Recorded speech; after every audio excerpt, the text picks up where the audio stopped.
పాకిస్తాన్ పై ఆర్థిక యుద్ధానికి భారత్ సిద్ధమవుతోంది. పాక్ ఐఎంఎఫ్ లోన్ పై భారత్ అభ్యంతరం వ్యక్తం చేసింది.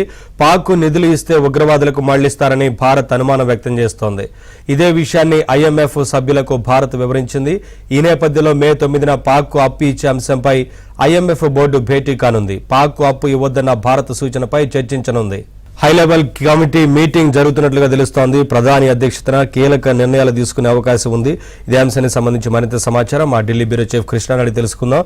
కృష్ణ, ఒకవైపున హై లెవెల్ కమిటీ మీటింగ్ జరుగుతూ ఉంది. ఇప్పటికే ఆర్మీకి త్రివిధ దళాలకు పూర్తి స్థాయిలో స్వేచ్ఛనిచ్చారు కదా. నిర్ణయాలకు సంబంధించి ఇంకా కఠిన నిర్ణయాలు తీసుకునే అవకాశం కనిపిస్తోంది. ఏంటి ఓవరాల్ గా?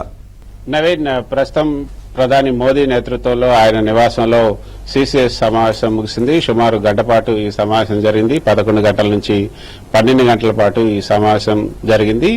ఈ సమావేశం తర్వాత ఇప్పుడు సిసిపిఏ సమావేశం జరుగుతుంది. Cabinet committee and political affairs సమావేశం, రాజకీయ వ్యవహారాల కేబినెట్ కమిటీ సమావేశం జరుగుతుంది. ఈ సమావేశం తర్వాత మళ్లీ ఏదైతే ఆర్థిక వ్యవహారాల కమిటీ కూడా సమావేశం కాబోతుంది. మొత్తం 4 సమావేశాలు ఈరోజు కీలక సమావేశాలు జరగబోతున్నాయి.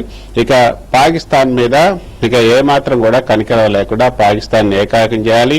పాకిస్తాన్ కి ఇదే చివరి అవకాశం కావాలి. ఇక పాకిస్తాన్ భారత్ వైపు కన్నెత్తి చూడాలంటే కూడా భయపడేలాగా చేయాలి. అది ఏ విధంగా చేయాలి, దానికి సంబంధించినటువంటి కసరత్తు ఏ విధంగా ఉండాలి, ఇక ఆషామాషిగా ఉండకుండా పాకిస్తాన్ కి అన్ని దిక్కుల్లో అంటే అష్టదిగ్బంధనం చేసి ఇక పాకిస్తాన్ తలెత్తుకోనీయకుండా చేసి ఉగ్రవాదులను అందరినీ కూడా అంతం చేయాలన్న ఒకే ఒక లక్ష్యంతో, అంటే ఇక చీటికి మాటికి కవింపు చర్యలు లేకపోతే ఉగ్రవాదులను వాళ్ళ సరిహద్దుల నుంచి భారత్ వైపు పంపి పాక్ ఆక్యుపైడ్ కాశ్మీర్ ను ఉపయోగించుకొని భారత్ లో చికాకు పరిచే విధంగా కాకుండా ఇక పాకిస్తాన్ కి పర్మనెంట్ గా బుద్ధి చెప్పే విధంగా ఎటువంటి చర్యలు తీసుకోవాలన్నదే ఇప్పుడు భారత ప్రభుత్వం ఆలోచిస్తున్నటువంటి విషయం.